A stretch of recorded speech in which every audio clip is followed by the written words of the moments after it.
பேரன்பு கொண்டு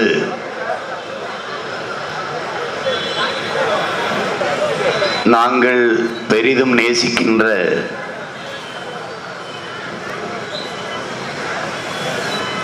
அன்பு உறவுகள் அனைவருக்கும் வணக்கம்.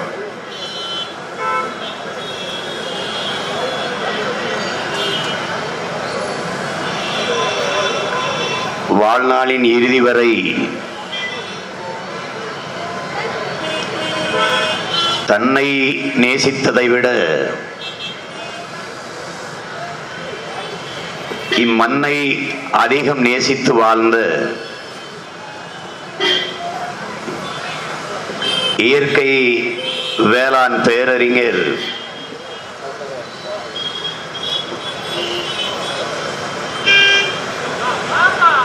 நம் பெரிய தகப்பன் நம்மாழ்வார் அவர்களுக்கு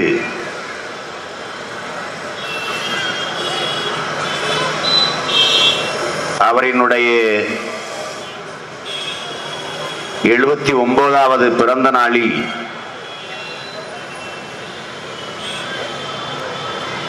அவர் கண்ட கனவை, கொண்ட நோக்கத்தை நிறைவேற்றிட துடிக்கும்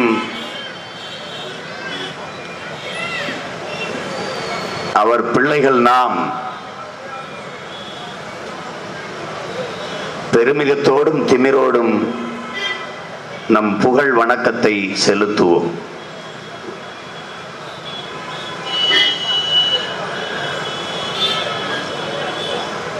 இதுவரை தமிழர் நிலம், இந்திய பெருநாடு எத்தனையோ அரசியல் கட்சிகளை எதிர்கொண்டிருக்கிறது. எவ்வளவோ அரசியலை பார்த்திருக்கிறது. ஆனால் இதுவரை இந்த மண்ணில் இல்லாத முற்று முழுதாக ஒரு தூய அரசியலை, புதிய அரசியலை, மிகச் சரியான அரசியலை நாம் தமிழர் பிள்ளைகள் முன்னெடுத்து வருகிறோம்.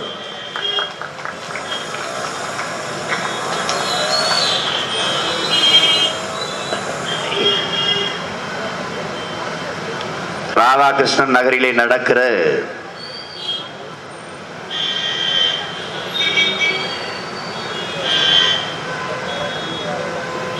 இந்த இடைத்தேர்தலில் களப்பணி ஆற்றுவதற்காக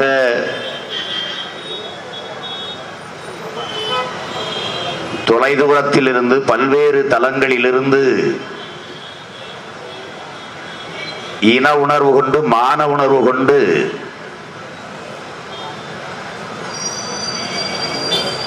வெயில், பனி, குளிர் எதையும் பொருள்படுத்தாது,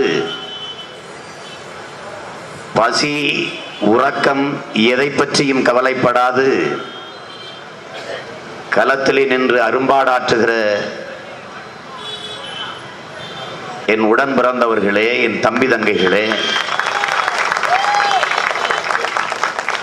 உங்களை நாளைய இந்த தமிழ் சமூகம் வரலாற்றில் பதிவு செய்து வைத்து வாழ்த்தும் என்பதில் ஒரு துளி அளவும் சந்தேகமில்லை.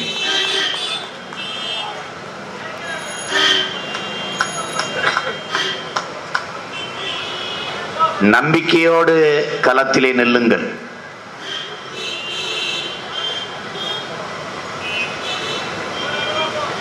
மாவீரன் சுபாஷ் சந்திரபோஸ் சொன்னது போல, உன்னை ஒருவனாலும் தோற்கடிக்க முடியாது, உன் நம்பிக்கையில் நீ தோற்கிற வரை என்கிறார். நாம் கடந்த தேர்தலில் வெற்றி பெறவில்லை, அதனால் தோற்றுவிட்டோம் என்ற அர்த்தம் இல்லை.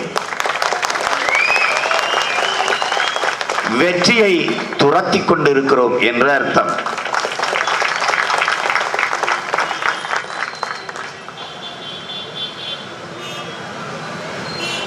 தோல்வி என்பதே வெற்றிக்கான தொடக்கம்.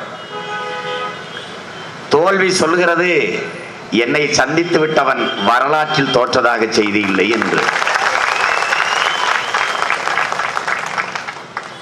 என் அன்பிற்குரிய பிள்ளைகளே, என் அருமை தம்பி தங்கைகளே, உங்களுக்கு சொல்லுவேன், உங்களின் மூத்தவன் சொல்லுவேன், வெற்றி எப்போதும் சிரித்து மகிழ வைக்கும், தோல்வி எப்போதும் சிந்தித்து வெல்ல வைக்கும் என்பதை நீங்கள் நினைவில் கொள்ள.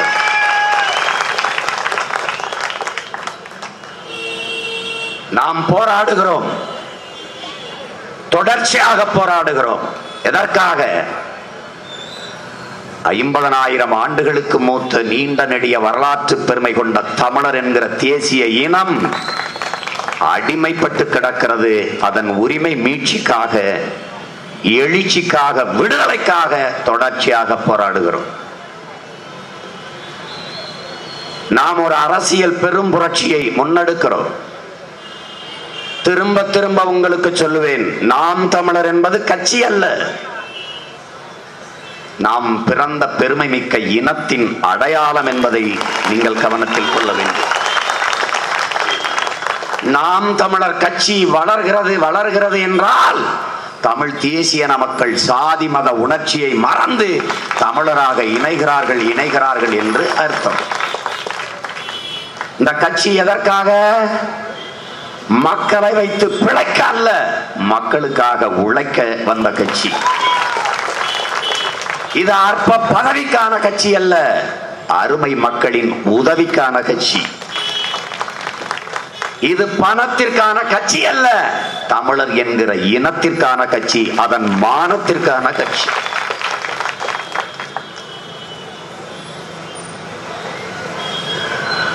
புரட்சியாளர் லெனின் சொல்லுகிறான், நீ எல்லோருக்கும் நல்லவனாக இருக்க நினைத்தால் எவனுக்குமே நல்லவனாக இருக்க முடியாது என்கிறான். அவனே சொல்கிறான், உன்னை விமர்சிப்பவர்களுக்கு நீ நிரூபிக்க போராடுவதை விட உன்னை நம்பி நிற்பவர்களுக்கு உண்மையாக இருக்க போராடு என்று சொல்கிறான். உங்கள் மீது வைக்கப்படுகிற விமர்சனம் உண்மை இல்லை என்றால் நீங்கள் கோபப்பட தேவையில்லை. அந்த விமர்சனம் உண்மை என்றால் கோபப்படுகிற உரிமை உங்களுக்கு இல்லை. எதை பற்றியும் சிந்திக்காது இனத்தின் விடுதலை என்ற உயர்ந்த புனித கனவை மட்டுமே நினைவில் கொண்டு முன்னேறி வாருங்கள் என் உடன் பிறந்தவர்களே. இலக்கு ஒன்றுதான், இனத்தின் விடுதலை. உங்களுக்கு சொல்லுவேன், கடலையே தாண்டி விட்டோம், கரைதான் இருக்கிறது, நம்பிக்கையோடு நடங்கள், நாம் வெல்லுவோம்.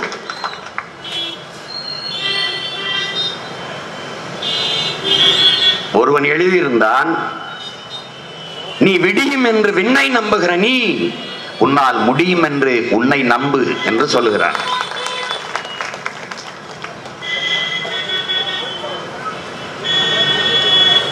நாம் எல்லோரையும் போல படித்துவிட்டு வேலைக்கு சென்றிருக்கலாம்.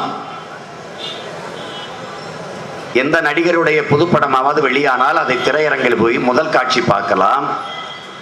ஒரு நடிகைக்கு மன்றங்கள் வைத்துக் கொண்டு திரியலாம். மதுக்கடையில் குடித்துவிட்டு கவலையை மறைந்து சுத்தி கொண்டிருக்கலாம். நாமும் எல்லோரையும் போல வாழ்ந்திருக்கலாம். இந்த கட்சி, இந்த அரசியல், இந்த புரட்சி இதெல்லாம் தேவைப்பட்டிருக்காது. பிறகு எதற்காக இதை செய்ய வந்தோம்? நம் உறவுகளிடத்தில் ஓடி ஓடி வந்து தெரு தெருவாக வீடு வீடாக வந்து ஏன் நிற்கிறோம்? எதற்காக நிற்கிறோம்?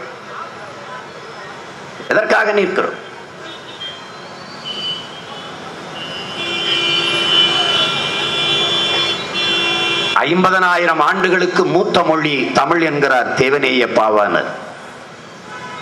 மதம் பரப்பு அந்த கால்டுவெல் போப் ஆதியில் காடுகளில் வாழ்ந்த மனிதன் நகரத்தை நோக்கி நகர்கிற போது அவன் பேசிய மொழியில் இருந்த ஒளி வடிவமும் எழுத்து வடிவமும் இன்று வரை தமிழில் இருக்கிறது என்கிறார். அது 80,000 ஆண்டுகளுக்கு மூத்தது என்று கால்டுவெல் போப்பு சொல்லுகிறார்.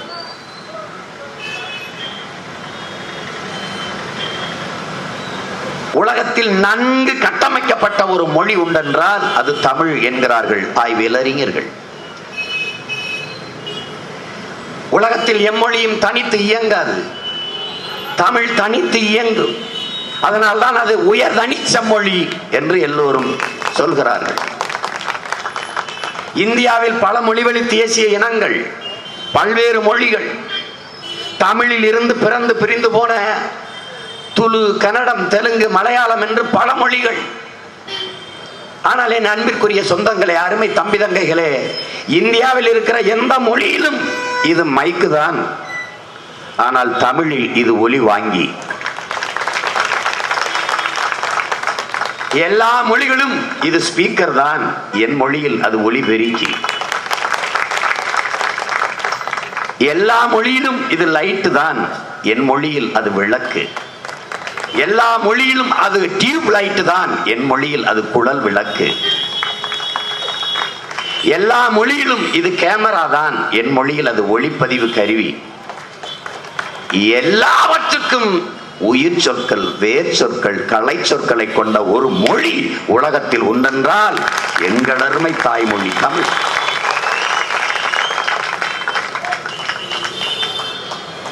அந்த மொழியை படிப்பது, பேசுவது இழிவு என்கிற நிலைக்கு, ஈன நிலைக்கு என் இன மக்களை தள்ளிவிட்டது. தமிழ் படித்தால் வேலை கிடைக்குமா, சோறு கிடைக்குமா என்று கேள்வி எழுப்புவதற்கு காரணமாக இருந்தவர்கள் யார்?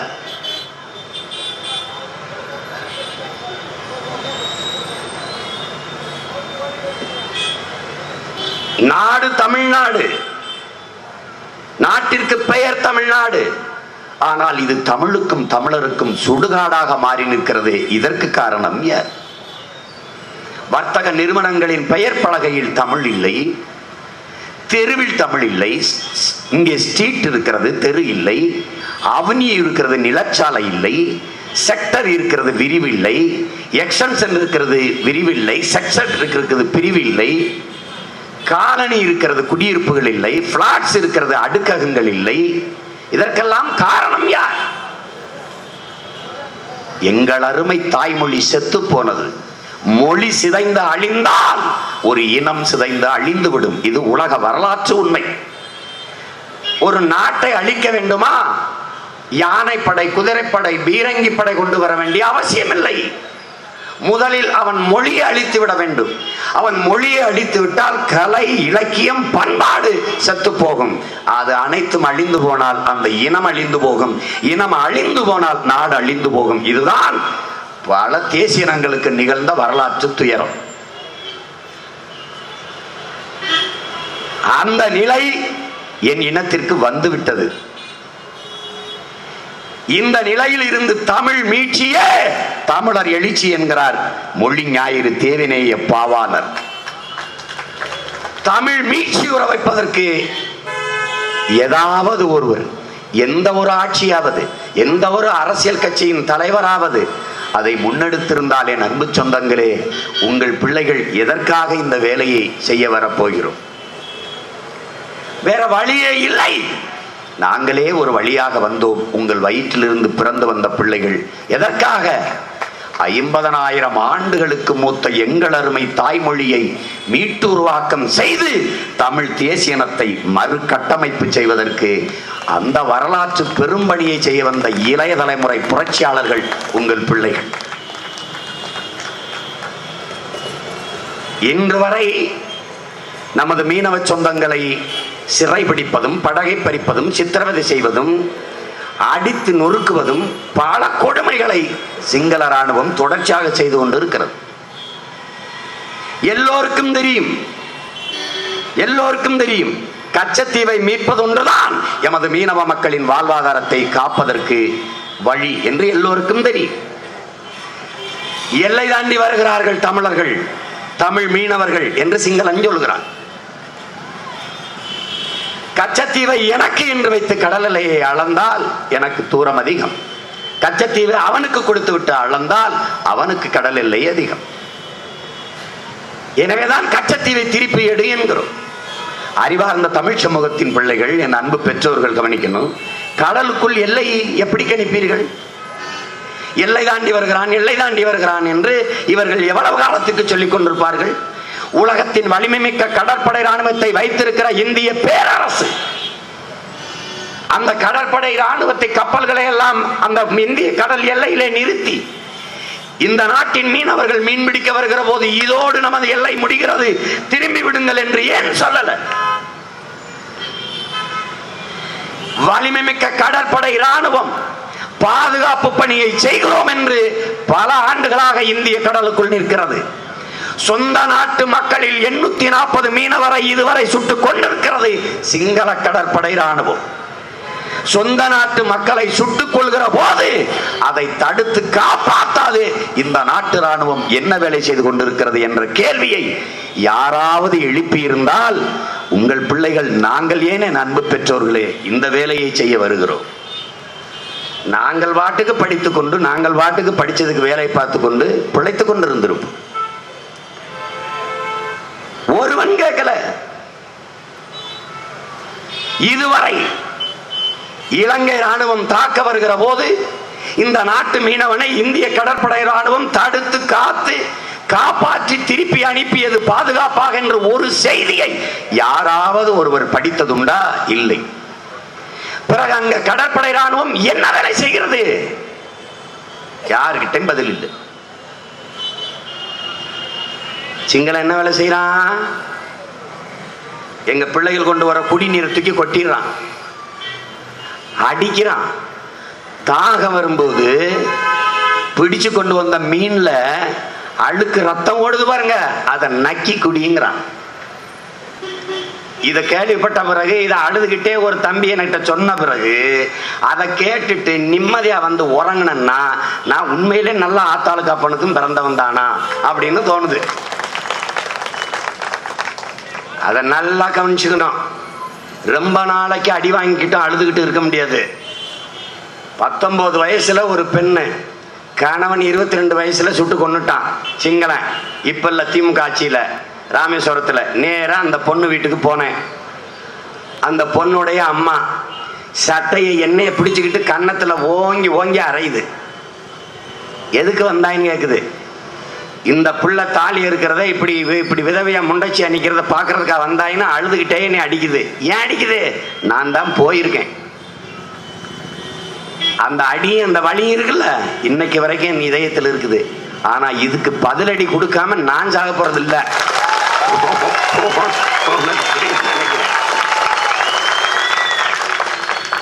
அந்த தாயின் கண்ணீரை துடைக்க இந்த ஆட்சியாளர்கள் கரம் நீட்டி இருந்தால், உங்கள் பிள்ளைகள் ஏன் அம்மா இந்த தெருவில் வந்து நிற்கிறோம்? எதற்காக நிற்கிறோம்? ஏன் இந்த வேலையை செய்ய வந்தோம்? ஒருத்தன் கடற்தாமரை மாநாடு போட்டது பாரதிய ஜனதா. கச்சத்தீவை மீட்க ஒரு மாநாடு போட்டிருந்தால், உங்கள் பிள்ளைகள் ஏனம்மா இந்த கட்சியை ஆரம்பித்துக் கொண்டு கத்தி கொண்டு வருகிறோம்? எதற்காக வரோம்? எதுக்காக வரோம்? சொந்த நாட்டு மக்களின் 138 படகை பறித்து கொண்டு வைத்து விட்டான் சிங்களன். இந்த படகை பறித்து வைத்துக் கொள்ளுங்கள் என்று சொன்னதே நான் தான் என்கிறார் இந்தியாவின் 2ஆம் மகாத்மா சுப்பிரமணிய சாமி. அதை கண்டிக்க ஒரு தலைவன் இல்லை, அந்த கட்சிக்குள்ளே இல்லை. எப்படி நீங்க சொல்லலாம் என்று சொல்லல. இந்த சொந்த நாட்டு மக்களின் படகை பறித்து வைத்துக் கொள்ளுங்கள் என்று சொன்னவர் தேசியவாதி. படகை திருப்பி தருகிறாயா இல்லையா என்று போராடுகிற நாங்கள் தேச துரோகிகள். இதை நீங்கள் புரிந்து கொள்ளணும். ஒருத்தர் கேட்கல. சொந்த நாட்டு மக்களின் வாழ்வாதாரமாக இருக்கிற படகு, ஒரு படகு ஒன்று 30 லட்சம். 60 குடும்பங்கள் சேர்ந்து வட்டிக்கு வாங்கி, தவணைக்கு வட்டிக்கு வாங்கி, வங்கியில வட்டிக்கு வாங்கி போட்டு கொஞ்சம் கொஞ்சமா மீன் பிடிச்சிட்டு வந்து தவணை முறையில் அந்த கடனை கட்டிடலாம் என்ற நம்பிக்கையில் அந்த படகை வாங்கி கடலுக்குள்ள விடுறான். போனவன பிடிச்சிக்கிட்டான். இப்ப அந்த 60 குடும்பத்தின் வாழ்க்கை என்ன ஆகுது, அவனுடைய எதிர்காலம் என்ன ஆகுதுன்னு நம்ம யோசிச்சுக்கணும். இப்படி 138 படகு அங்க இருக்கு. சொந்த நாட்டு மக்களின் படகை மீட்டு கொடுக்க திருப்பி எடுத்துக்கிட்டு வர வக்கற்ற என் நாடு பல ஆயிரம் கோடிக்கு இலங்கை அரசுக்கு போர்க்கப்பல பரிசு கொடுக்குது. படகை திருப்பி எடுக்க முடியாத நீ அவனுக்கு எதுக்கு நீ போர்க்கப்பலை பரிசு கொடுக்கிறாய் என்று கேட்க ஒரு தலைவனும் இல்லை. அதனால உங்கள் பிள்ளைகள் வந்தோம், இந்த வேலையை செய்ய வந்தோம். இப்ப தெருவில் நின்று கத்துற சீமான் குரல் எடுபட மாட்டேங்குது. ஆனால் ஜெயலலிதா கருணாநிதி இருந்த உயரத்துக்கு போயிட்டா எவனும் என்கிட்ட இருந்து தப்பிக்க முடியாது. அப்படி கம்முன்னு இருக்கிறது, கடந்து போறது, அமைதியா இருக்கிறது, தவிர்த்து விட்டு போறது, புறந்தல்றது, இந்த வேலையெல்லாம் நடக்காது.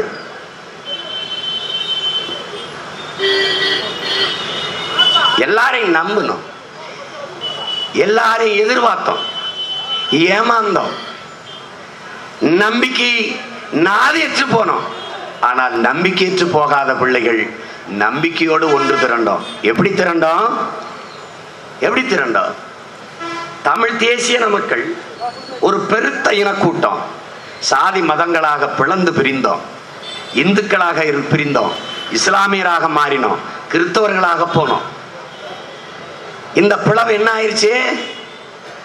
கிறிஸ்தவ தமிழரை நிறுத்தினால் இந்து தமிழர் வாக்கு செலுத்த மாட்டார், இந்து தமிழருக்கு இஸ்லாமிய தமிழர் வாக்கு செலுத்த மாட்டார், இஸ்லாமிய தமிழருக்கு இந்து தமிழர் வாக்கு செலுத்த மாட்டார். பிறகு எந்த தமிழர் வெற்றி பெறுவார் என்று அறிவார்ந்த தமிழ் மக்கள் புரிந்து கொள்ளணும். அப்ப என்ன முடிவு பண்ணா? தேவருக்கு தேவேந்திரர் வாக்கு போட மாட்டார், பறையருக்கு படையாச்சி போட மாட்டார், படையாச்சிக்கு பறையர் போட மாட்டார், இந்த தேவேந்திரருக்கு தேவர் போட மாட்டார், நாடாருக்கு கோனார் போட மாட்டார், செட்டியாருக்கு முதலியார் போட மாட்டார். பிறகு எப்படி தமிழன் வாழுவான், எழுவான், மீளுவான்? வழி இல்லை, முடிவெடுத்தான். நான் இந்து இல்லை, இஸ்லாமியர் இல்லை, கிறிஸ்தவர் இல்லை, இதெல்லாம் என் அடையாளம் இல்லை. நான் இறை வழிபாட்டிற்காக ஏற்றிருக்கிற மார்க்கமும் மதமும் தானே ஒழிய இது என் அடையாளம் அல்ல. இந்த தேவர் என்பது, தேவேந்தர் என்பது, நாடார், செட்டியார், கோனார், பிள்ளை, முதலியார் என்பதெல்லாம் நாங்கள் சார்ந்திருக்கிற சாதிய சமூகம் தானே ஒழிய இதன் அடையாளம் அல்ல. பிறகு எது? பிறப்பிலிருந்து இறப்பு வரை நான் தமிழன், அதுவே என் பெருமைக்குரிய அடையாளம். இதுக்கு உங்களுக்கு சான்று வேணுமா? இதுக்கு உனக்கு சான்று வேணுமா? செத்து விழுந்தான் ஃப்ரிட்ஜோ, செத்து விழுந்தான் ஃப்ரிட்ஜோ. அங்கே செத்து விழுந்த ஒரு கிறிஸ்தவர் செத்தார் என்று எந்த ஏடும் எழுதல, ஒரு இந்து செத்தார் என்று எந்த ஏடும் எழுதல, ஒரு இஸ்லாமியர் செத்தார் என்று எந்த ஏடும் எழுதல, நாடும் குறிப்பிடல. இந்தியர் செத்தார் என்றும் சொல்லல, திராவிடர் செத்தார் என்றும் சொல்லல. தேவர் செத்தார், தேவேந்திரர் செத்தார், நாடார் செத்தார், பிள்ளைமார் செத்தார், கோனார் செத்தார் என்றும் பதியல. எப்படி எழுதுனா? தமிழ் மீனவன் செத்தான் என்று எழுது. அதுல என்ன தெரிஞ்சுக்கணும்? நாம் பிணமாக விழும் போதும் இனமாகத்தான் விழுகிறோம் என்பதை புரிஞ்சுக்கணும்.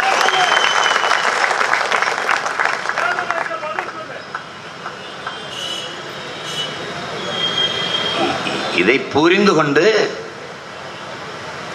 நாம வேலையை செய்ய வரணும். ஒவ்வொரு பிரச்சனையா பார்த்தோம். முல்லை பெரியாற்று நதிநீர் உரிமை, முல்லை பெரியாற்று நதிநீர் உரிமை தர முடியாதுன்னு மலையாளிகள் சொல்லிட்டாங்க. அவங்க சொல்றது என்னன்னா, அணை அவங்களுக்கு சொந்தம் இல்ல. 999 ஆண்டுகள் ஒரு ஒப்பந்த லீஸ், அது அப்படிதான் ஒப்பந்தம் போட்டிருக்காங்க. கட்டுனது பென்னி குக் என்கிற பெருமகன்.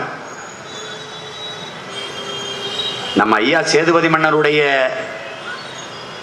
மந்திரி முத்து இருளப்ப பிள்ளை போய் பார்க்கிறாரு.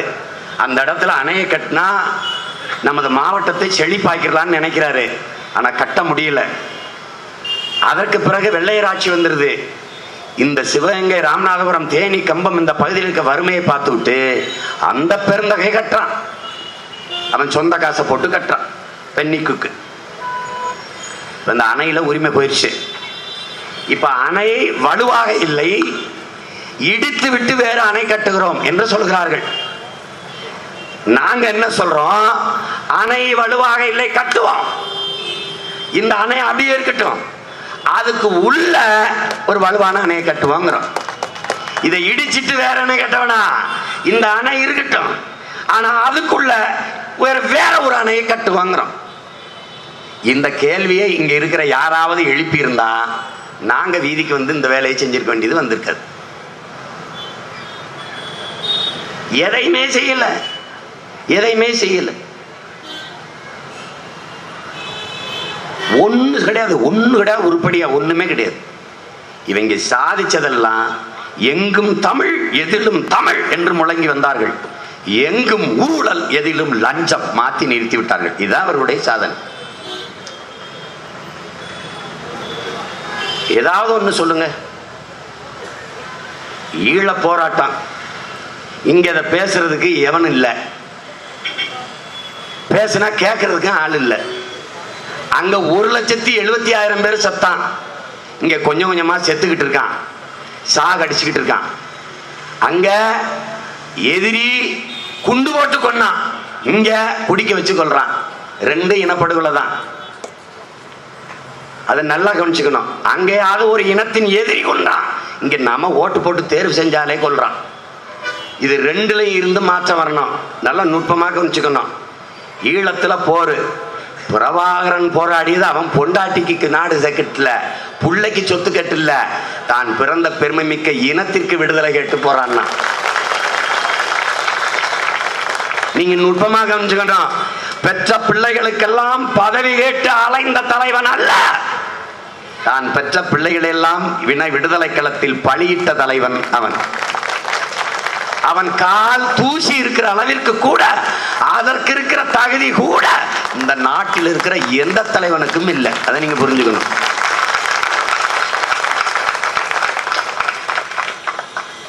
அவரை பயங்கரவாதி என்பார்கள், நாங்கள் ஆம் என்கிறோம், ஆம் என்கிறோம்.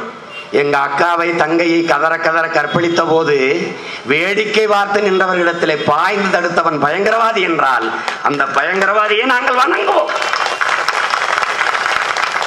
எங்கள் வீடுகளை குண்டு வீசி தகர்த்த போது வேடிக்கை பார்த்து நின்றவர்களிடத்தில் அந்த குண்டு வீசிய விமானத்தை தாக்கி தகர்த்தவனை நாங்கள் தலைவன் என்றுதான் சொல்லுவோம். அதை பத்தி பிரச்சனை இல்லை. இதை பேசினா ஓட்டு விழாதனா, அப்படி ஒரு ஓட்டும் எங்களுக்கு தேவையில்லை.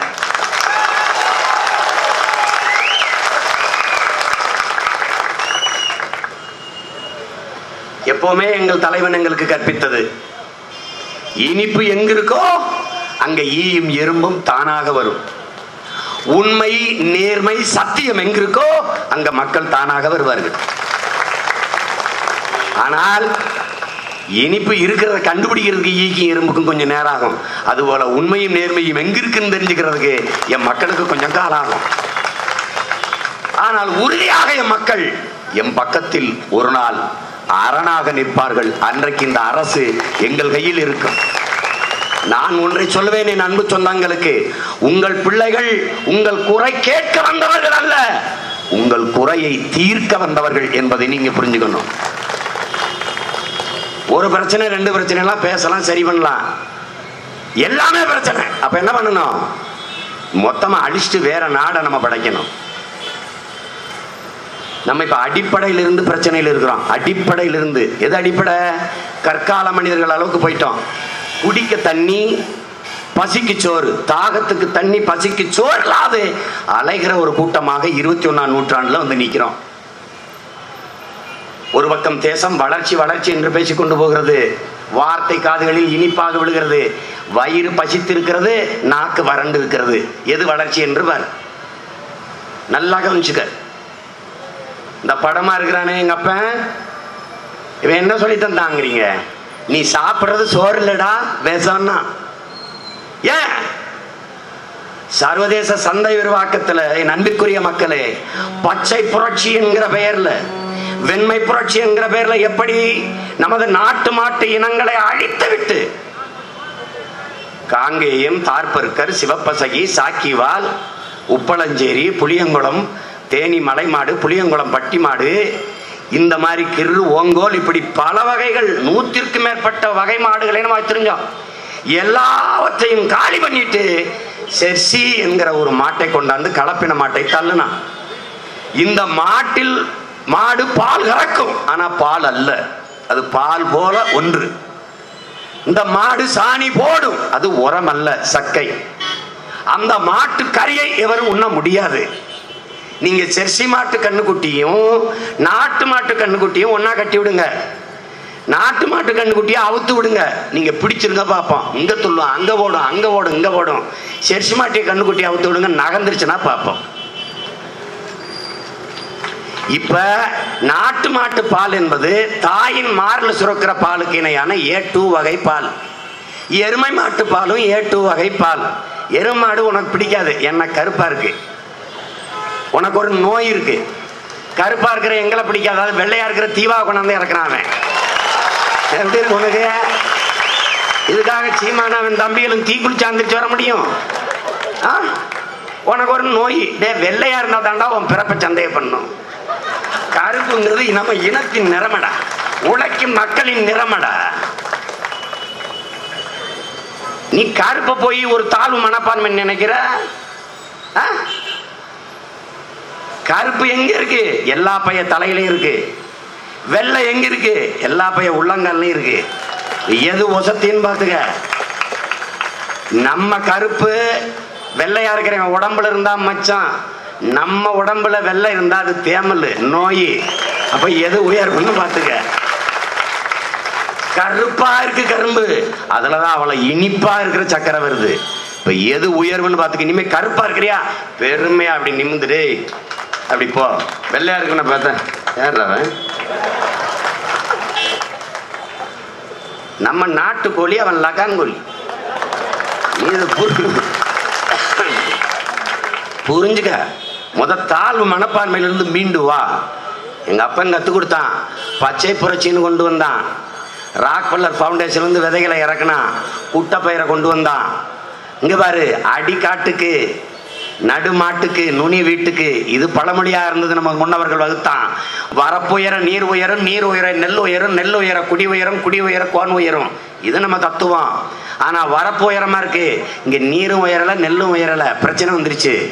நல்லா கவனிச்சுக்கணும். இந்த ரசாயன உரங்களை இரண்டாம் உலக போர்ல வெடிக்காத வெடிகுண்டுகள் இருக்கு, பயன்படுத்தாத மிச்ச வெடிகுண்டுகள், வெடி உப்புகள். அதை என்ன செய்யறதுன்னு வச்சான். அப்ப என்ன பண்ணா, இதை உரமாக்கலாம். இது உரமாக்கினான். அதுக்கப்புறம் என்ன பண்ணா, இதையே பூச்சி மருந்தா தயாரிக்கலாம், பூச்சியை கொல்ற மருந்தா தயாரிக்கலாம். சரி, இதை எங்க சந்தைப்படுத்தலாம்? நிறைய மக்கள் தொகை இருக்கிற தெற்காசிய பிராந்தியத்துல இந்தியான்னு ஒரு ஈனப்பை நாடு இருக்கு, அங்க போய் விற்கலான்னு வந்துட்டான். இங்க இருக்கிறவன் எப்படிப்பட்ட ஆளு? இவன் எல்லாம் தனியார் மயம், தாராளமயம், உலகமய பொருளாதார கொள்கைக்கு வாயை பிளந்துகிட்டு இருக்கிறவன். இவன் அன்னைக்கு கப்பல்ல வர்த்தகம் செய்ய வந்தவனை விரட்டி விட்டுட்டு வானூர்தியில வர்த்தகம் செய்ய வரவன வான்னு கூப்பிடுறாள் இன்னைக்கு ஆண்டுகிட்டு இருக்கான். இதை நல்லா கவனிச்சுக்கணும்.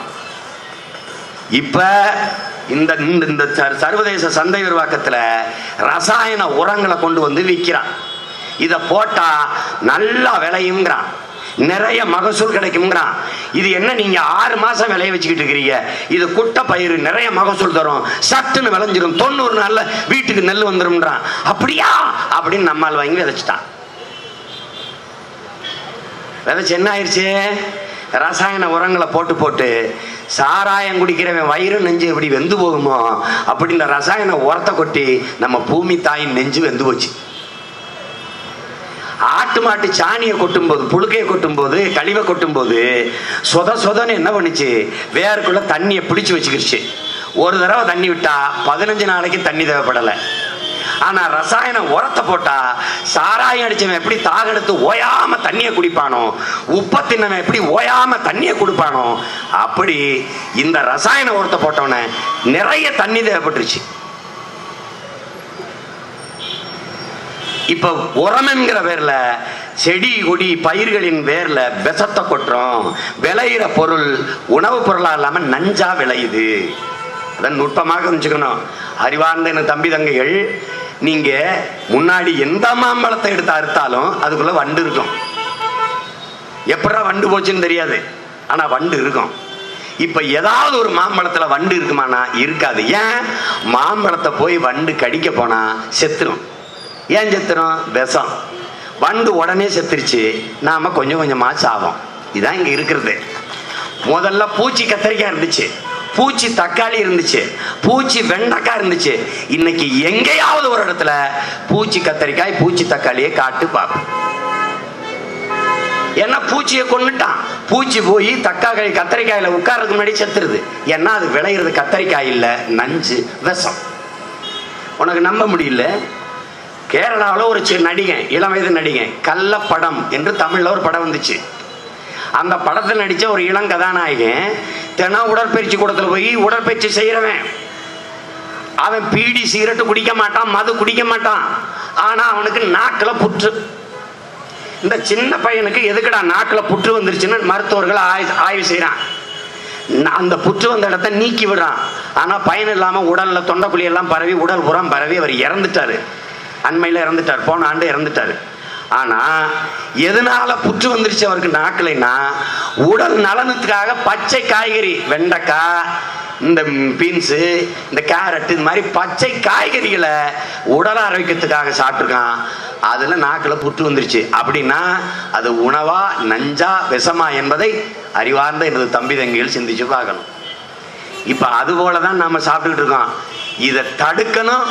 வருங்கால என் தலைமுறை பிள்ளைகளுக்கு நல்ல உணவை கொடுக்கணும் என்று வாழ்நாள் முழுக்க போராடியவன் படம் தான் உங்கள் முன்னால இருக்குது. இப்ப எங்க அப்பா இல்ல, அவன் பிள்ளைகள் நாங்க போராடுறோம்.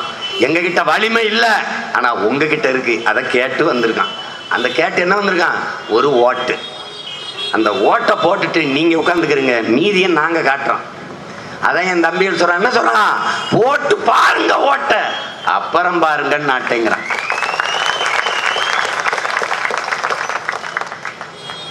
என் அருமை பெற்றோர்களுக்கு, தம்பி தங்கைகளுக்கு சொல்லுவேன், இன்னும் 10 ஆண்டு 15 ஆண்டுகளை கடந்து போய் உலக பணக்காரனை பட்டியல் எடுக்கிற போது அவன் தங்கம் வித்தவனோ, வைரம் வித்தவனோ, பெட்ரோல் வித்தவனோ, டீசல் வித்தவனோ இருக்க மாட்டான். அவன் தண்ணீர் வித்தவனாகத்தான் இருப்பான். அவன் சோறு போடுகிறவனாகத்தான் இருப்பான். சோறு உணவு தானியங்கள் வச்சிருப்பவனாகத்தான் இருப்பான். எழுதி வச்சுக்கிறங்க. அரசை கைப்பற்றிய நாள்ல இருந்து இதை வேளாண்மையை தேசிய தொழிலாக்கி அரசு பணியாக மாற்றி மிகப்பெரிய ஒரு வேளாண் விளைநிலமாக இந்த நாட்டை மாற்றி உலகத்துக்கு சோறு போடுற ஒரு உன்னத நாடாக இந்த தமிழர் நாட்டை மாத்தலைன்னா நீங்க பார்த்தேன். அவ்வளவு பெரிய வேலை இருக்கு. எங்க அப்பன் பேசினது இவ்வளவு அக்கறையோட பேசினா பாருங்க. இதை எந்த ஆட்சியாளர்களாவது கடைபிடித்திருந்தால், எந்த தலைவராவது பேசியிருந்தால், நாங்கள் ஏன் என் சொந்தங்களே, நாங்கள் ஏன் என் உடன் பிறந்தார்களே இந்த வேலையை செய்வதற்கு வீதியில் வந்து நிற்கிறோம். எவனுக்கு அக்கறை இல்லை, நோக்கம் இல்லை. திமுக தன் தேர்தல் அறிக்கையில கொடுக்குது. 2016 தேர்தல் அறிக்கையில 10,000 கோடி ஒதுக்கி ஏரிகளை தூர்வாருவோம். 10,000 கோடி ஒதுக்கி ஏரி குளங்களை தூர்வாருவோம் என்று. 10,000 கோடி ஒதுக்கி ஏரி குளங்களை தூர்வாருகிற அளவிற்கு அதை தூத்து போட்டது யார் என்ற கேள்விக்கு பதில் இல்லை. அப்ப அதிகாரத்தில் இருக்கிற போது, ஆட்சியில் இருக்கும் போது இந்த ஏரி குளங்களை தூர்வாரி இருந்தால் உங்கள் பிள்ளைகள் இந்த வேலையை செய்ய வேண்டிய வேலை வந்திருக்காது. செய்யல, அதனால நாங்க வந்தோம். எதையுமே செய்யல. லட்சக்கணக்காக நமது இன மக்களை ஈழ நாட்டில் கொன்னான். உலகத்துல எந்த ஒரு இனமும் தன் இன மக்களை இப்படி அழித்தொழிக்கும் போது வேடிக்கை பார்த்து கொண்டு நின்றிருக்காது. வரலாற்றே இருந்திருக்காது. ஏன் தமிழன் நின்னா? தமிழன் தமிழனாக இல்லை, அதனால நின்னா. ஒரு சாதி மீது அடி விழுந்திருந்தால் அந்த சாதிக்காரனுக்கு வலிச்சிருக்கோம். ஒரு மதத்தின் மீது அடி விழுந்திருந்தால் அந்த மதத்துக்காரனுக்கு வலிச்சிருக்கோம். ஆனால் தமிழன் என்கிற இனத்தின் மீது அடி விழுந்ததால் இங்க எவனும் தமிழன் இல்லை, வலிக்கல. இங்க இருக்கிறதா அதான். அப்ப என்னன்னு பாத்தீங்கன்னா, போர் நடக்குது. பக்கத்துல ஒரு நாட்டுல போர் நடக்குது. நம்ம பேசின மொழியை பேசுற ஒரு காரணத்துக்காக கொல்லப்பட்டார்கள். இந்த உடலில் ஓடுகிற தமிழ் ரத்தம் ஓடியதால் இந்த இனத்தில் பிறந்த குற்றத்திற்காக நமது இன மக்கள் கொன்றொழிக்கப்பட்டார்கள். இந்தியாவில் காங்கிரஸ் ஆண்டு கொண்டிருக்கு. காங்கிரஸ் தான் போரை நடத்துது. ஆனா எதிர்கட்சி தலைவர், எதிர்கட்சி பாரதிய ஜனதா, வலிமை மிக்க கட்சி. 2G அலைக்கற்றை ஊழலுக்காக 1 மாத காலம் பாராளுமன்றத்தை முடக்கி போட்டு விட்டது பாரதிய ஜனதா. பக்கத்தில் ஒரு நாடு தமிழர்கள் கொல்லப்படுகிறார்கள். வேண்டாம், சக மனிதன் சாகடிக்கப்படுகிறான். எல்லோரையும் போல எலும்பு, நரம்பு, ரத்தம், சதை, பசி, உறக்கம், கனவு, கண்ணீர் கொண்ட சக மனிதன் சாகிறான். அதை தடு என்று ஒரு வார்த்தை ஒருத்தன் பேசல. அங்க கொன்னுகிட்டு இருக்கான். கர்ப்பிணி பெண்கள் கொல்லப்படுகிறார்கள், வயது முதிர்ந்தவர்கள் கொல்லப்படுகிறார்கள், பச்சிளம் குழந்தைகள் கொல்லப்படுகிறார்கள். நீ பார்த்து கொண்டு அவருக்கு பணமும் படைவளமும் பயிற்சியும் கொடுத்து கொண்டிருக்கிறாயே என்று ஒருத்தர் கேட்கல பாரதிய ஜனதாவை சேர்ந்த தலைவர்கள். அப்படி யாராவது எழுந்து கேட்டிருந்தால் உங்கள் பிள்ளைகள் இந்த வேலையை செய்திருக்க வேண்டியது அவசியம் வந்திருக்கு. இன்னைக்கு இழந்து நிற்கிறதே திமுக 10 ஆண்டு காலமாக பதவியை. இந்த பதவியை போல் நடந்து கொண்டிருக்கிற போது என் இனத்தின் பிணத்தின் மீது எனக்கு பதவி நாற்காலியா வேண்டாம் என்று பதவி விலகி கீழே இறங்கி வந்திருந்தால் இந்திய பெருநாட்டை ஆண்டு கொண்டிருந்த காங்கிரஸ் கட்சியின் ஆட்சிக்கு ஒரு நெருக்கடி பிறந்திருக்கும். இந்த போரை தடுத்து நிப்பாட்டுகிற உயரத்தில் இருந்தது திமுக அதன் ஆட்சி. போரை போராடி தடுத்து நிப்பாட்டுகிற உயரத்தில் இருந்தது அம்மையார் ஜெயலலிதா தலைமையில் இருந்த அதிமுக அந்த கட்சி. 2 பேரும் செய்யல.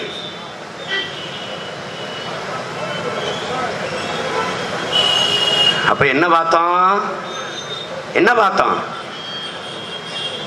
நமக்கென்று குரல் கொடுக்க, நமக்கென்று ஆதரவு கரம் நீட்ட, நம் காயத்திற்கு மருந்திட, கண்ணீரை துடைக்க விரல் நீட்ட எவரும் இல்லை. இவர்களை நம்பி பயனில்லை. நம் வீட்டு இளவுக்கு அழாத இவன் எதற்கும் இனி அழமாட்டான். இவர்களை ஒழிப்பதை தவிர வேற வழி இல்லை என்ற முடிவெடுத்து இந்த வேலையை உங்கள் பிள்ளைகள் செய்யலை.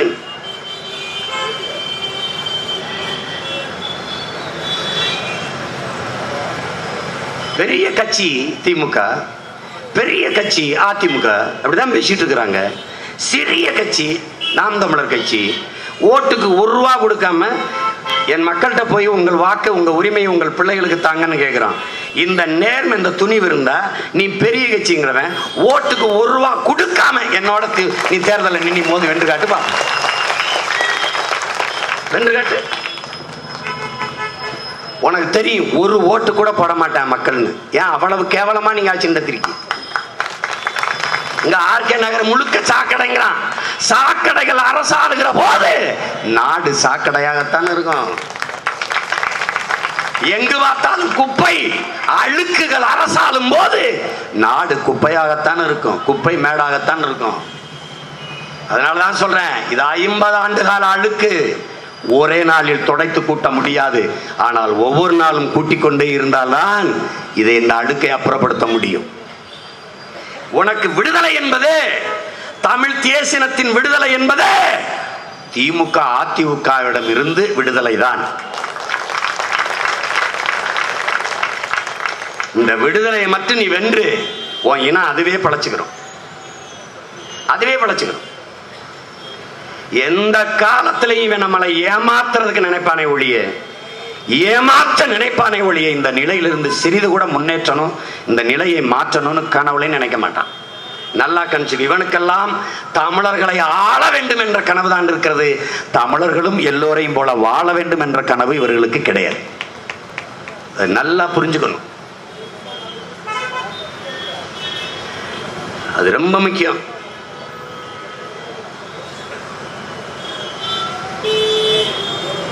விவசாயி கடன் ஒவ்வொருத்தரும் 2 லட்சம் 3 லட்சம் 50,000 60,000 கடன் வாங்கியிருப்பான். அந்த கடனை தள்ளுபடி செய்யல, வங்கி அதிகாரிகள் தொல்ல, பயிர் வாடி போயிருச்சு. பார்க்குறான், அப்படியே வரப்பில் நிற்கிற மரத்தில் கையிலேயே வேட்டியவே கயிறா போட்டு தொங்கிடுறான். அப்படியே பார்க்குறான், வாடி போயிடுச்சு. அதை பார்த்து அழுகிறான், அப்படியே நெஞ்சு அடைச்சு அப்படியே இறந்துடுறான். எதனால? கடன் தொல்லை. 1 லட்சம் 2 லட்சம் 3 லட்சம் கடனுக்கே உழைக்கும் உழவர் பெருமக்கள் தற்கொலை பண்ணி சாகுறான்னா 3,16,366 கோடிக்கு மேல கடன் வச்சிருக்கிற தமிழ்நாடு அரசு எப்ப தற்கொலை பண்ணி சாகும்? எப்ப சாகும்? நீ என்ன அரசாண்டு இருக்க? இந்த கடன் எப்படி வந்தது?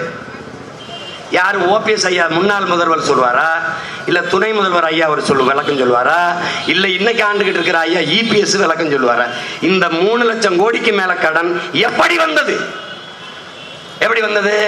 போக்குவரத்துல 44,000 கோடி இழப்புங்கிறீங்க. அறிவார்ந்த தம்பி தங்கிட்ட கேட்கிறேன், நண்பு பெற்றோர்கள்ட்ட கேட்கிறேன், அது 400 கோடியா இருக்கும்போது ஏன் சரி செய்யல? அது 4,000 கோடியா இருக்கும்போது ஏன் சரி செய்யல? அது 14,000 கோடியா இருக்கும்போது ஏன் சரி செய்யல? அது 44,000 கோடியா வர வரைக்கும் நீங்க என்ன புடிங்கிட்டு இருந்தீங்க? என்ன புடிங்கிட்டு இருந்தீங்க நீங்க? என்ன வேலை உங்களுக்கு? இந்த 44,000 கோடி இழப்பு எப்படி வந்தது? எல்லாமே குளிரூட்டப்பட்ட மிகச்சிறந்த பேருந்துகள் ஓடுதா? என்ன ஓடுது? பள்ளிக்கூடத்துக்கு பிறப்புல நடுவால ஓட்டை இருக்கு, உள்ள விழுந்து சாகுது. நீ இந்த லட்சணத்துல என்ன வண்டி ஓட்டுற? நீ இதே போக்குவரத்து தனியார் முதலாளி ஓட்டுறவன் எல்லாம் லாபத்தை சம்பாதிக்கிறான். இந்த சென்னையில ஓடுற எந்த அரசு பேருந்து காலியா ஓடுது? எப்பவுமே நிறைஞ்சு படிக்கட்டுல தொங்கி பயணிக்கிறானே பயணி, அது எப்படி இழப்பு வருது? அதுக்கு ஒரு வெள்ளை அறிக்கை யார் கொடுப்பா? 44,000 கோடி இழப்பு எப்படி வந்துச்சு? எப்படி வந்துச்சு? அதுக்கு பதில் இல்லை. மின் கட்டணம் யார் கட்டல? ஒவ்வொரு வீட்லையும் தொழிற்சாலைக்கு கட்டுவது போல கட்டி கொண்டிருக்கான். எப்படி லட்சம் கோடிக்கு மேல மின்துறைக்கு மட்டும் எப்படி கடன் வந்தது? எப்படி வருது கடன்? இந்த 3 லட்சம் கோடி கடன் எப்படி வந்தது? ஆனா ஒவ்வொரு அமைச்சரும் லட்சம் கோடி வச்சிருக்கீங்க. எப்படி? அரசு கடன் இருக்கு, ஓட்டுக்கு 4,000 எப்படா கொடுக்குற? எப்படி கொடுக்குற? எங்க இருந்து கொடுக்குற? யார் காசு? யார் காசு? யார் காசு? யார் காசு? இந்த தினகரன் சுதாகரன் பரம்பரையா அப்படி ஜமீன் திவான், அப்படியே பல லட்சக்கணக்கான ஏக்கரு, அதை அப்படி வித்துட்டு வந்து தேர்தலில் வந்து நிற்கிறாங்களா, செய்யறாங்களா? யார் காசு? கேட்க ஒருத்தனும் இல்லை. நாங்க ஒருத்தனாவது இருக்கட்டும்னா வந்து உட்கார்ந்துருக்கோம். ஒருத்தனும் இல்லை, நாங்க இருக்க முடியாது. என்னது? கள்ள ட்ரெயின் ஏறி வந்தவர் ஒருத்தர், அவர் சொல்றாரு, பாருங்க எப்படி நம்மளை ஏமாத்திருக்காங்க பாருங்க. கள்ள ட்ரெயின். நான் என்ன கேட்டேங்க, ட்ரெயின் நல்ல ட்ரெயின் தான், நீராதுல கள்ளத்தனமா வந்திருக்க. யாராவது சொல், அதாவது ட்ரெயினை கள்ள ட்ரெயின் ஆக்கிறேன். இவன் கள்ளத்தனமா வந்துட்டு வந்தவங்க ட்ரெயினை கள்ள ட்ரெயின் ஆக்கிறது எப்படி இருக்கு? இப்ப நம்மகிட்ட சொல்றாங்கல்ல, என்னதான் பேச செய்யுமான், உன் மக்கள் உன் ஜனங்க பணத்தை வாங்கிட்டு ஓட்ட போட்டுரும்னு. ஆமா, என் மக்கள் பணத்தை வாங்கிட்டு தான் ஓட்ட போடுறான். ஆமா ஆமையா, தெருவில் கோணியை விரிச்சு பாயை விரிச்சுட்டு பூவை கூறு கட்டி வித்து, பழத்தை கூறு கட்டி வித்து, காயை கூறு கட்டி வித்து, கீரை வித்து 100 ரூபா சம்பாதிக்கும்யா. அதிகபட்சம் போனால் 50 ரூபா கிடைக்கும். அதிகம் ரொம்ப லாபம்னா 100 ரூபாய. இந்த 100 ரூபாயை சம்பாரிச்சு குடும்பத்தை காப்பாத்திட்டு ஒரு ஏழை தாய் ஒரு ஓட்டுக்கு நீ 4,000 கொடுத்தீங்கன்னா 4 ஓட்டு வச்சிருக்கிறவ கையாண்டாம என்னையா பண்ணுவா? என்ன பண்ணுவா? நீ என்ன பண்ணுவா? நீ அரசே ஒரு வேலை திட்டம் கொடுக்குற, 100 நாள் வேலை திட்டம், 100 நாள் தான் வேலை, அதுல 100 ரூபா தான் சம்பளம். அந்த 100 ரூபாயில 40 ரூபாய் எடுத்துக்கிட்டு 60 ரூபா தான் கமிஷன் போக கொடுப்பான் கையில. இந்த 60 ரூபாயும் குடியார புடிச்சா படிச்சுட்டு போய் குடிச்சிட்டு படுத்துருவான், குடும்பம் பட்டினியா கிடக்கணும். இது ஒரு கொடுமையான ஊழலாது, நாடுடாது. வெள்ளத்துல அப்படி சிக்கி கிடந்த மக்கள்கிட்ட 30 நாள் மக்களோட நின்னேன், மக்களோட வாழ்ந்தேன். என் தம்பிகள் நாங்களும் போய் ஒரு தாய் சொன்னா, ஒரு வீடு 5 பிள்ளைய, ஒரு கழிவறை 5 ரூபா, ஒரு தரம் போனா ஒரு ஆளுக்கு 5 ரூபா, 5 பேரு 100 ரூபா வருமானம், கழிவறைக்கே முடிஞ்சு வச்சு. எப்படிப்பட்ட நாட்டில் வாழ்ந்துட்டு இருக்கேன் பார்த்துக்க. நீ எப்படி சரி செய்வ? எப்படி சரி செய்வ? 60 ரூபா. இதுல இந்திய அரசு என்ன தெரியுமா, நீ இப்ப பொதிகைலாம் நீ பாக்குறது இல்லைன்னு நினைக்கிறேன். பொதிகை இதெல்லாம் நானும் பாக்குறதுல கர்மம். வேலூர் சிறையில் இருக்கும்போது அந்த பொதிகை ஒண்ணுதான் தெரியும். அதுவும் கொஞ்ச நேரம் தமிழ்ல 1 மணி நேரம் போடுவா, மீதி எல்லாம் அவர் மே ஷாப் மே ஹே, அவர் நேசன் ஹே, அதான் போடுவாங்க. அதான் போடுவாங்க. வேற வழி இல்லையே. என்னன்னு இப்போ எவ்வளோ நேரம் படிச்சுட்டு இருக்கிறது, சரி என்னதான் பண்றாங்கன்னு பார்த்தோன்னா, அப்போ வருவாங்க ஒரு மரத்தடி கீழே அப்படியே ஒரு தலப்பா கட்டிக்கிட்டு மீசை வச்சுக்கிட்டு அப்படியே குழந்தைகள்லாம் அப்படி பிடிச்சிக்கிட்டு அப்படியே விளையாண்டுக்கிட்டு இருக்குங்க. ஒரு அம்மா வந்து அடுப்பை வெளியில வச்சு சப்பாத்தியை போட்டுக்கிட்டு இருக்கோம். அப்படி குழந்தையெல்லாம் விளையாடும், பெரியவங்கெல்லாம் குட்டா வச்சு குடிச்சிக்கிட்டு இருப்பாங்க.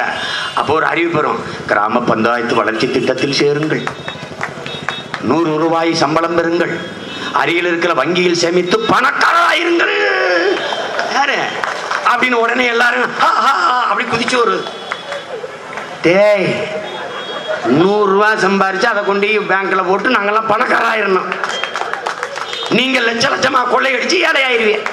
எப்படி இருக்கு? இப்ப கூட நீங்க போட்டீங்கன்னா கிராம பஞ்சாயத்து திட்டத்தில் சேருங்கள் சொல்லிக்கிட்டு இருப்பான். இப்ப அதெல்லாம் இல்ல. நம்ம கிசான் பதா கிசான் சொச்ச பாரத்துக்கு மச்ச பாரத்துக்கு என்னத்தையோ ஒண்ணு சொல்றாங்க. நான் கூட அம்மா தமிழிசை அம்மா அந்த மக்கள் மன்றத்தில் பேசும்போது ஆர்கே நகர் முழுக்க குப்பை அப்படின்னாங்க. அம்மா நீங்க தானம்மா சொச்ச பாரத்துக்காரங்க. அம்மா அம்மா தூய்மை தூய்மை இந்தியா ஆளுகளை நீங்க தானம்மா.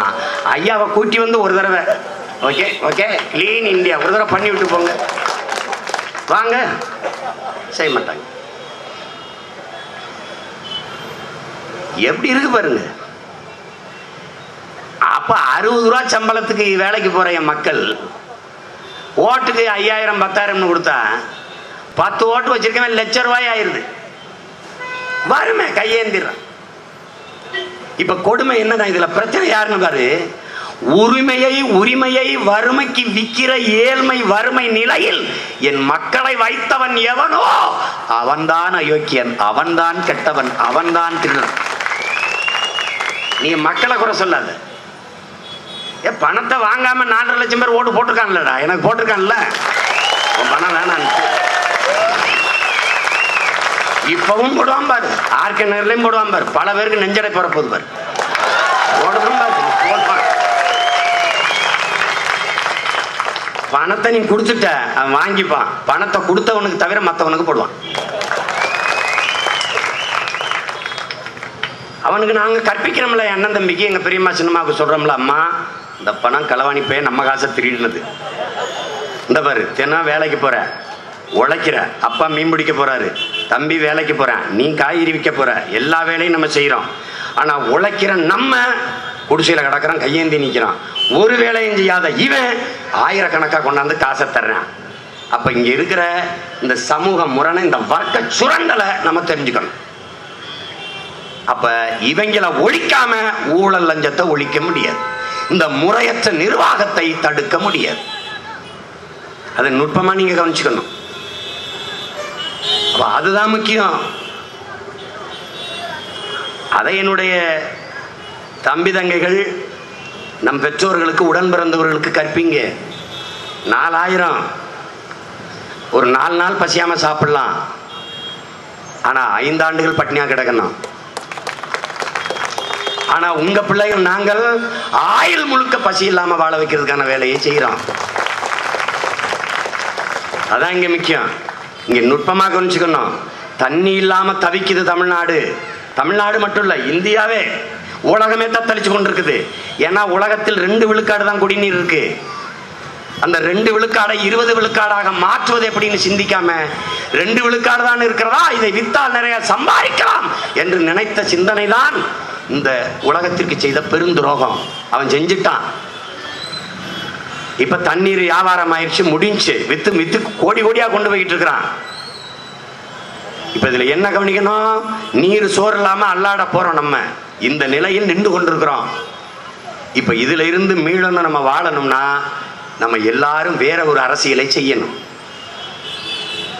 வேற அரசியலை செய்யணும். பசி வந்தால் 10 பறந்து விடும் என்கிறாள் அறிவு மூதாட்டி அவ்வை பெருமகள். மானம், குடிப்பிறப்பு, தானம், தவம், ஈகை, கல்வி, அறிவுடைமை, தொழில் முயற்சி, காமம், இது போன்ற 10 உயர்ந்த பண்புகளும் பறந்து போயிரும். இந்த உயர்ந்த பண்புகள் எல்லாம் பறந்து விட்டால் நாம் மனிதர்களாக இருக்க மாட்டோம், மிருகங்களாக மாறிடும். வயிறு பசிச்சிருக்கும் போது, நாக்கு வறண்டு இருக்கும் போது நீ என்ன சொன்னாலே அவனும் கேட்க மாட்டான். அவன் மண்டையில ஏறாது. பசித்திருக்கிற குழந்தைகளின் மண்டையில் பாரம் ஏறாது என்றுதான் மதிய உணவு ஒரு வேளையாவது போட்டு பிள்ளைகளை படிக்க வைப்போம் என்று பெருந்தலைவர் காமராஜர் மதிய உணவு திட்டத்தை கொண்டு வந்து படிக்க வச்சு.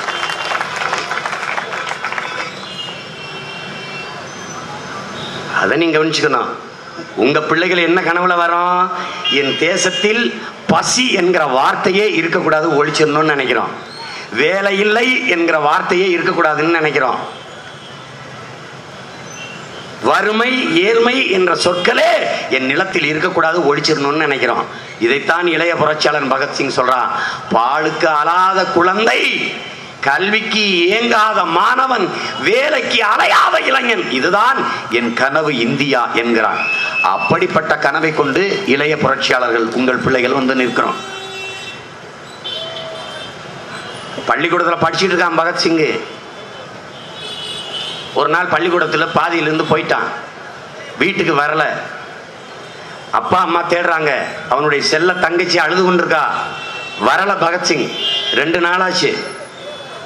எங்க போயிட்டான்? ஜாலியன் வாலாபாக் படுகொலை நடந்த இடத்துக்கு போயிட்டான். அங்க போய் என்ன செய்யறான்? போய் ஒரு கலயத்துல அங்க ரத்தம் தோய்ந்து கிடந்த மணல் எல்லாம் அள்ளி அதில் போட்டு ஒரு துணியை வச்சு கட்டி எடுத்துக்கிட்டு வரான். 2 நாள் விட்டு வீட்டுக்கு வர்றான். அப்பா அம்மா எல்லாம் கதறி கட்டி பிடிச்சி அழுகுறாங்க. தங்கச்சி செல்லம்மா போய் அண்ணனை கட்டிட்டு அழுகுறா. என்னன்னா அப்படி பண்ணிட்ட, ஒண்ணுமே சொல்லாம போயிட்ட, 2 நாளா உன்னைய காணா, நீ எங்கே போயிட்ட, எங்களெல்லாம் அப்படி தவிக்க விட்டியன்னு. அவன் அப்படியே இறுக்கமா இருக்கான்.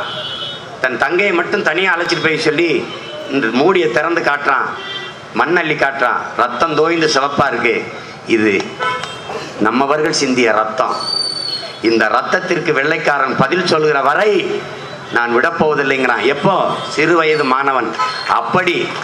அப்படி அடிமைப்பட்டு கிடக்கிற, உரிமை இழந்து உணர்விழந்து அடிமைப்பட்டு கிடக்கிற என் இனம் விடுதலை அடைகிற வரை நாங்களும் இந்த போராட்டத்தை, இந்த பயணத்தை விட்டுவிட போவதில்லை.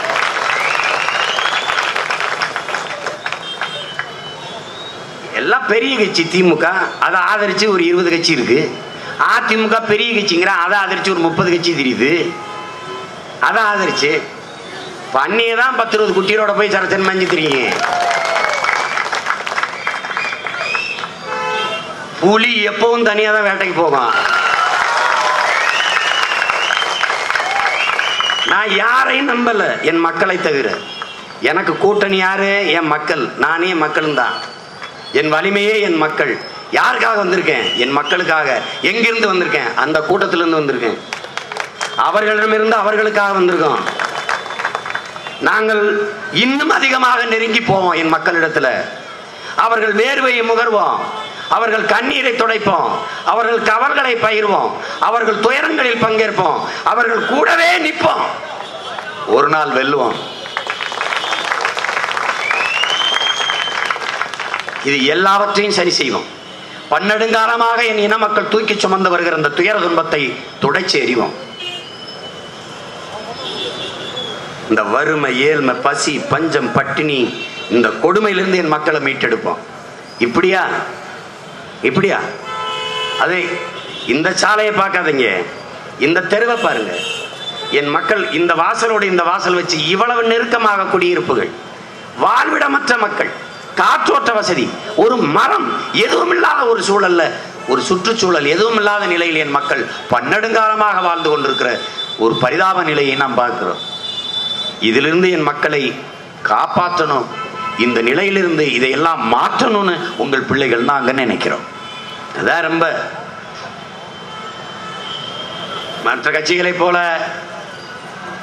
அவர்களை பார்த்தீர்களா, இவர்களை பார்த்தீர்களா, எங்களுக்கு வாக்கு செலுத்துங்கள், நாங்கள் வந்தால் சர்க்கரை மழை பெய்ய வைப்போம், தேன்மலை. ஒரே தான் நான் சொல்லுவேன், உலகத்தின் தலை சிறந்த நாடாக நான் பிறந்த தமிழர் நாட்டை மாற்றி படைப்போம். உங்கள் பிள்ளைகள் யார் யாரையோ நம்பிட்டீங்க. ஒரு தடவை உங்க பிள்ளைகளை நம்பி எங்களுக்கு வாக்கு செலுத்தி பாருங்க. கருணாநிதி ஆண்டு வாழ்ந்துட்டீங்க, ஜெயலலிதா ஆண்டும் வாழ்ந்துட்டீங்க. ஒரு முறை உங்கள் பிள்ளைகள் ஆட்சியில் தான் வாழ்ந்து பாருங்களேன். வாழ்க்கைனா என்னன்னு, ஆட்சினா என்னன்னு உங்களுக்கு அன்னைக்கு தெரியும்.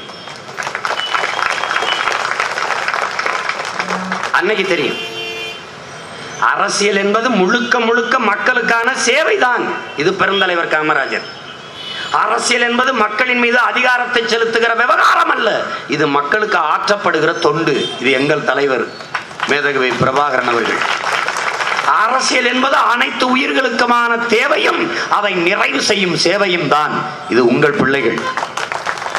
நாங்கள் உங்களுக்கு மட்டுமாக அரசியலை செய்ய வரவில்லை, அனைத்து உயிர்களுக்கும் அரசியல் செய்ய வந்திருக்கோம். மண்ணுக்கும் மக்களுக்குமாக அரசியல் செய்ய வந்த பிள்ளைகள். மண்ணை காப்பாற்றாது என் மக்களை காப்பாற்ற முடியாது என்கிற தெளிவும் புரிதலும் கொண்டு வந்திருக்கிற பிள்ளைகள்.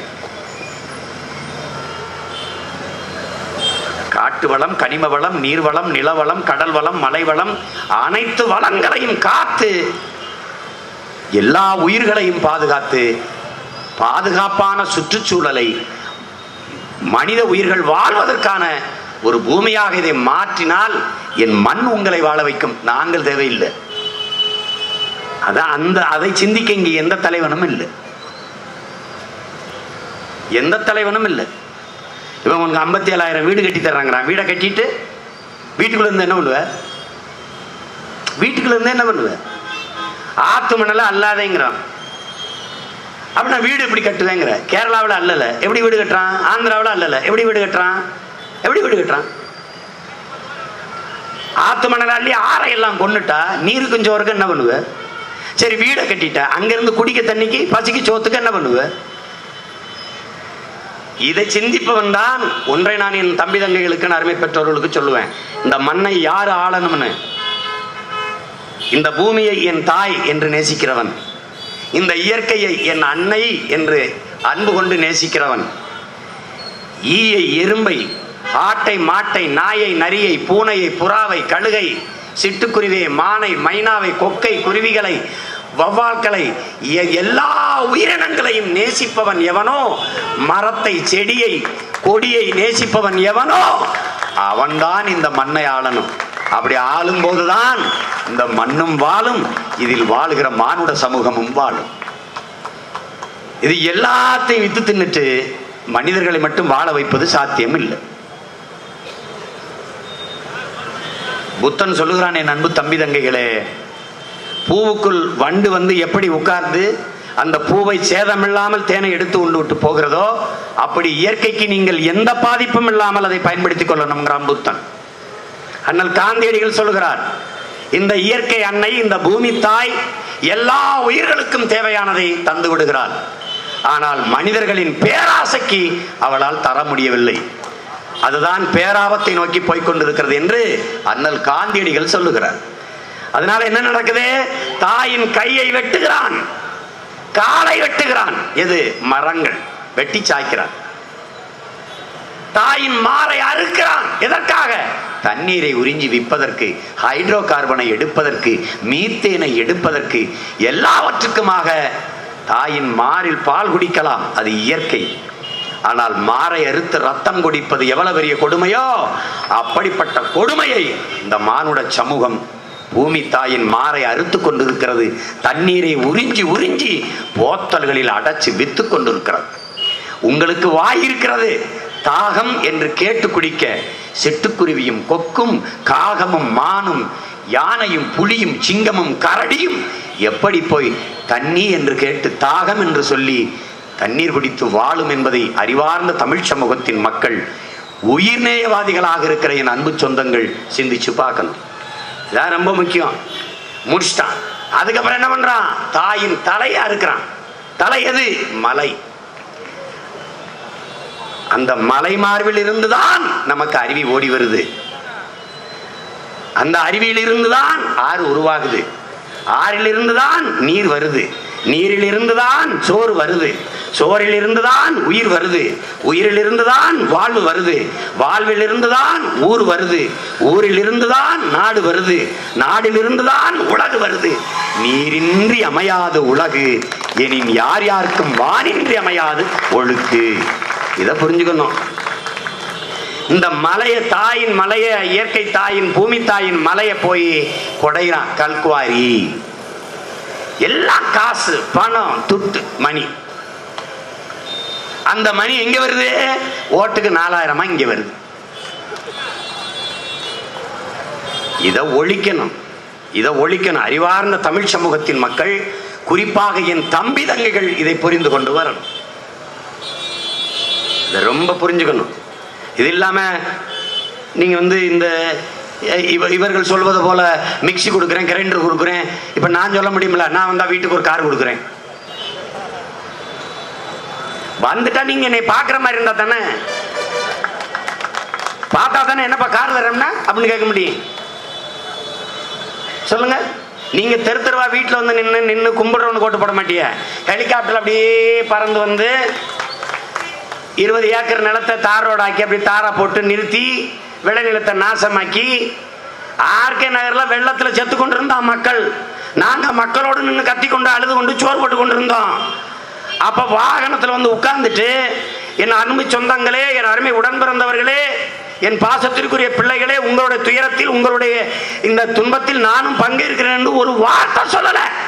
கொட்டுற மலையில குளிர்ல நடுங்கி கொண்டு என் பெற்றோர்கள் நிக்கிறான், என் அன்பு தம்பி தங்கையில் நிக்கிறான். அதுல இந்த ஜெயலலிதா வாக்காள பெருமக்களேங்கிறாங்க. அப்படின்னா என்ன அர்த்தம்? நீ ஒரு உயிர் அல்ல, அவங்களுக்கு ஒரு ஓட்டு. That's all.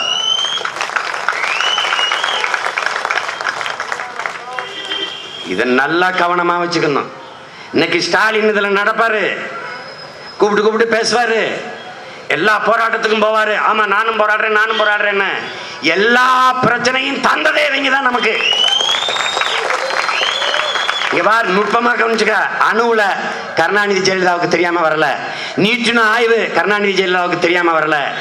கையில் எரிவாயு திட்ட குழாய் பதிப்பு கருணாநிதி ஜெயலலிதாவுக்கு தெரியாம கையெழுத்தாகல. மீத்தேன் எரிகாற்று கையெழுத்து போட்டதே ஐயா ஸ்டாலின் தான். KFC கண்டக்கி ஃப்ரைட் சிக்கன் கையெழுத்து போட்டது ஐயா ஸ்டாலின் தான். ஹைட்ரோ கார்பன் கையெழுத்து போட்டது இவங்க தான். எல்லா பிரச்சனையுமே தந்தது இவங்க தான். நம்ம போராடும் போது கூட ஒப்புக்கு வந்து நான் அழுகிறேன்னு அழுவான். நம்ம தான் அப்பஞ்சத்துட்டான அழுதுகிட்டு இருக்கான். கொலகார பயிலும் கூட உட்காந்து அழுதுகிட்டு இருக்கான். நல்லா புத்திகள்தனமா செஞ்சுட்டு புரிஞ்சுக்கணும். இன்னைக்கு வருவாரு, அப்படி நடப்பாரு, கூப்பிட்டு கூப்பிட்டு பேசுவாரு. என்னை ஒரு என்ன சொன்னார் தெரியுமில்ல, நடந்து போறவன்லாம் முதலமைச்சராக ஆசைப்படுறான்ட்டாரு. அப்படின்னா நடந்து வரவன் முதலமைச்சராக கூடாது. அவங்க அப்பா மாதிரி திருட்டு ட்ரெயின் ஏறி வந்தவன் தான் முதலமைச்சராங்க. என்னைய சொல்லிட்டு நடந்து வரவன்லாம் முதலமைச்சராக ஆசைப்படுறான்னு என்னைய சொல்லிட்டு அவர் தருவா. முடியட்டும் விடியட்டும் முடியட்டும் விடியட்டும் முடியட்டும் விடியட்டுதாங்க. நாங்களும் சரியா சொல்லிட்டியப்பா, உங்களுக்கு முடியட்டும், எங்களுக்கு விடியட்டும். நமக்கு நாமே நமக்கு நாமே நமக்கு நாமே. இது என்ன புதுசா உங்க திட்டம்? பிறந்தல இருந்து உங்க திட்டம் தானே. மத்திய அரசு பதவியா நமக்கு, மாநில அரசு பதவியா நமக்கு, கட்சியில தலைவரா நமக்கு, பொருளாளரா நமக்கு, இளைஞரணியா நமக்கு, மகளிரணியா நமக்கு, எல்லாம் நமக்கு நாமமே. அவங்களுக்கு நமக்கு நாமே, நமக்கு நாமமே. அது ஒரு வேலை திட்டம். அப்புறம் நடக்கிறது, நடந்து வயக்காட்டில் போயிட்டு விவசாயிகளை சந்திச்சு பேசுறது. இதுதான் கரும்பா? இல்ல இல்ல இல்ல, இது இரும்பு. இது நேர சேலம் உருக்காலைக்கு போயிடும். அங்க போய் டீ கடையில் டீ குடிக்கும்போது கீழே ரெட் கார்பெட்டு உட்காந்துக்கிட்டு டீ கடையில் ஒரு டீ அவன் போட்டு அதை வாங்கி குடிச்சா, நீ பிளாஸ்க்ல இருந்து எடுத்து கடையில் கரும்பு தோட்டத்துக்குள்ள அங்கே ஒரு பாயை விரிச்சு அதில் சிமெண்ட் போட்டு நின்றுக்கிட்டு கரும்பு தோட்டத்தில் ஏழை பங்காளர்கள், உழைக்கும் மக்களின் தோழர்கள், இவங்களை ஒழிக்காம நீங்க வரு. இன்னைக்கு எவனோ சட்டையை கிழிச்சிட்டாங்கிறாங்க, ஒரு நாள் மொத்த பேரும் சட்டையை கிழிச்சு தருவா தெரியும். நீ பார்த்து ஒன்றும் கிடையாது, பேசுறதுக்கு ஒன்றும் கிடையாது. வந்து கல்வி எல்லாருக்கும் பொதுவாக கொடுப்பான், வந்தபோது ஏன் கொடுக்கல. வந்து குடிக்க தண்ணியை கொண்டாடுவான், வந்தபோது ஏன் கொடுக்கல. வந்து சரியா பாதைப்படுவான், வந்தபோது ஏன் போடல. எதுக்கு பதில் இருக்கு? எதுக்குமே பதில் இல்லை. அதனால அறிவார்ந்த தமிழ் சமூகத்தின் மக்கள், இது வரலாற்று பெரும் வாய்ப்பு. இது மாற்று அரசியலுக்கான ஒரு மாபெரும் புரட்சிக்கான தொடக்கம். 70,000 இளைய தலைமுறை பிள்ளைகளின் வாக்கு இருக்கு ஆர்கே நகர் தொகுதியில். இந்த தொகுதியில் 70,000 இளைஞர்களும் நினைத்தால் இந்திய பெருநாட்டின் அரசியலையே புரட்டி போட முடியும். உலக தமிழ் பேரினத்தை, நம்பிக்கையோடு காத்துக் கொண்டிருக்கிற தமிழ் பேரினத்தை மகிழ்விக்க முடியும், வெற்றியடை வைக்க முடியும். நாம் தமிழரின் வெற்றி என்பது சீமானின் வெற்றி அல்ல, கட்சியின் வெற்றி அல்ல, கலைக்கோட்டு உதயத்தின் வெற்றி அல்ல. 50,000 ஆண்டுகளுக்கு மூத்த நீண்ட நெடிய வரலாற்று பெருமை கொண்ட தமிழன் என்கிற தேசிய இனத்திற்கான வெற்றி. இதுவரை இந்த மண்ணின் நிலவி வந்த தீய ஆட்சி முறை ஒழிய தூய ஆட்சி முறை மலர்வதற்கான வெற்றி.